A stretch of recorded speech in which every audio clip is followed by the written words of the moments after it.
This is Chicago's Morning Answer with Dan Proft and Amy Jacobson on AM 560. The Answer.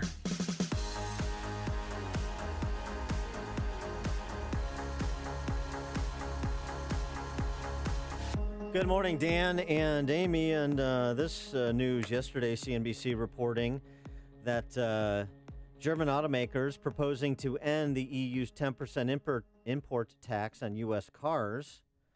German automakers proposing an end to that tax, and they're in favor also of scrapping levies as part of a broader deal encompassing industrial goods, according to the Wall Street Journal. This partly engineered by Richard Grinnell, U.S. ambassador to Germany, talking to executives at BMW, Volkswagen, Daimler. Now, there's a bit of a catch here. Europe also wants a 25% tax on imported pickup trucks, SUVs, and big vans scrapped, which is a tax that's been in place since LBJ. And, of course, that would be probably not as received nearly as well by U.S. automakers. So is this a good deal? Is this indicative of what Larry Kudlow said, that the hardline position on trade and trade deficits is really a play for a overall lower tariff environment, a more free trade environment? That's what this brinkmanship is about.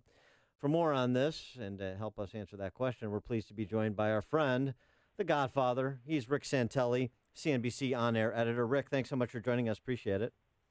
Pleasure. Thanks, Dan. So what about this proposal or the outlines of a proposal between the U.S. and Germany on reducing tariffs on cars going in both directions? Is that would be a good thing? You know, I think it's a good thing, but I think it's a good thing in a little bit softer way. I do believe that it is the beginning of a compromise and a discussion with the goal to somehow, of course, remove barriers to trade, tariffs, and the like. But I also see that just on the surface, the car makers really don't have the authority to negotiate such an arrangement. The European Commission does, and the European Commission isn't necessarily on board. But I wouldn't take that so literally. I think there's parts moving here, and I think at the end of the line, the fact that there's been a bit of a blink on the German side really is the issue to focus on. And I do believe, whether it's Germany or ultimately China, and ultimately all the negotiations, I think this president may have used the wrong reason to get involved, the trade deficit, but I think everything else beyond that he's correct on, and we will see negotiate and take it a step farther, whether it's Europe or other countries outside of China and including China. As a group, their economies are starting to slow. This notion that in 2017 there was this phrase used by everybody, synchronized global growth, I think in hindsight was just the U.S. post the 2016 election had a euphoric pop. And I think that giant wake of optimism kind of dragged a lot of other economies in. And the analysts look at that and they say, ha-ha, the numbers, all the different ratios investors look at to look at share price and level of investments was a much greater opportunity in Europe. Well, I think that was true because really the opportunity wasn't there as much as they anticipate. It's always easier to look at a Johnny-come-lately as having a long stretch of track to catch up on. But in hindsight, it's the U.S. economy that's barreling through. And right now, we're still by far the first runner in the marathon, and we're starting to outdistance ourselves from the competition. And it's that same competition we're negotiating with on trade. I think that works to our advantage as well. Now, sticking with China for a moment, Peter Navarro, the president's director of the National Trade Council and an assistant on trade manufacturing policy, he had an op-ed in the Wall Street Journal yesterday talking specifically about China and this ratcheting up of tariffs against China, talking about it in the context of defending against China's economic aggression, theft, both physical and cyber, as well as the making American companies accept technology transfers to gain access to the Chinese market. He argued that the 25% tariffs recently announced on $50 billion in China's exports are targeted at high-tech industries. These tariffs will form a critical line of defense against predatory trade practices China has used to the detriment of American industries. Do you see this as part of the overall strategy of getting to a lower tariff, more free trade environment? Or is this just intended to be punitive to stop China's fraudulent and predatory conduct as so described? In a way, all of the above, Dan. Listen, Peter Navarro doesn't get a lot of respect in the kind of conventional economic community. I personally have read his books in the past on China, as has the president. I think that's why he has this post.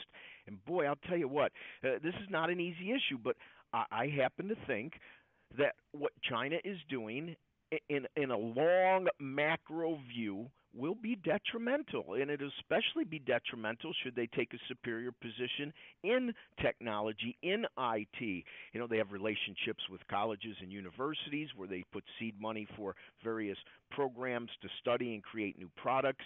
They're very good at trying to come up with ways to be part of the development of what we do in the U.S. and bring it over to China. And I think this is a tough issue. I mean, just imagine, Dan, that you work at a company that has very high-tech secretive products, and you allow the competition to sit in your offices, go to your meetings. It's tough to have a trading partner in a global arrangement where everybody wants to be fair and have free trade. On the other hand, fierce competition. Back when China was allowed to be the type of partner allowed to be in the World Trade Organization, they were far behind. I mean, just think about the technology in your own households 10 years ago, 15 years ago, 20 years ago, how the world's changed. We need to update things to protect ourselves, and how we do that is very complicated. Interest rates are rising. Do you think that's going to hurt the mortgage demand, and how high do you think this is going to go before we level off? Amy, that's my favorite question. I think you get the prize. Listen, I've been dealing with interest rates and mortgage-related products and how banks and mortgage companies and mortgage originators deal with the whole process since 1980. And what I've found is there obviously is a correlation with rising rates and affordability and falling rates and affordability, but I personally think it's way overplayed. I know there's an analogy everybody brings up that's my age or, thereabouts. Hey, I remember my first house in the 80s. My interest rates were 15, 16, 14%, and it is true. Now, 18.4. I understand that things change, but my point is it's not necessarily the level of rates, it's how quickly they change that makes a difference. If they start to move up slowly, I really don't think it's going to make a huge difference. And I think we're very lucky in a way because our economy cooking in Greece should push interest rates up faster. The fact is that other economies around the world, their economies aren't moving as much, and what makes it really interesting is in Europe and in Japan and some other parts of the world, they have negative interest rates as part of their monetary policy post the crisis, which was, by the way, 10 years ago. And that relationship has a relative value. In other words, investors look at our rates much higher than everybody else's, in some countries negative, where you actually don't get money. It costs you money to hold it in an institution. It brings investors buying our products, which actually keeps a cap on how high and fast our interest rates will go. He is Rick Santelli, the Godfather, on-air editor for CNBC. Rick, thanks as always for joining us. Appreciate it. Oh, thoroughly enjoyed it. Hope you guys ask me back. Definitely. Well, we'd love to have you back. And he joined us on our turnkey.pro answer line. Before you see it on TV, share it on Facebook, or read about it in the paper. Hear it here first. This is Chicago's Morning Answer on AM 560. The Answer.